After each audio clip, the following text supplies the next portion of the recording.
আমি হুদার সৃষ্টি ইউটিউব চ্যানেলের পক্ষ থেকে ব্রেকিং নিউজ।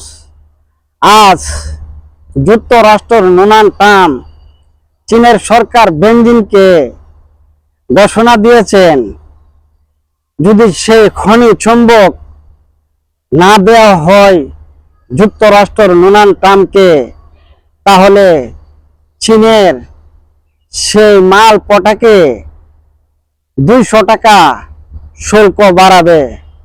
এবং কি বলছে যুক্তরাষ্ট্রের সেই বিশেষজ্ঞরা, চীনের সরকার বেনজিনকে কি ঠেকাতে পারবে না যুক্তরাষ্ট্র ধ্বংস হয়ে যাবে চীনের উপরে যদি সেই খনি চুম্বকের কারণে 200 টাকা শুল্ক বাড়ায়?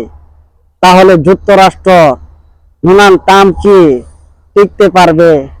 যুক্তরাষ্ট্রের সেই জনগণরা বলতেছে, যদি 200 টাকা শুল্ক বাড়া হয় তাহলে যুক্তরাষ্ট্রের সেই জনগণ না খেয়ে মরতে হবে।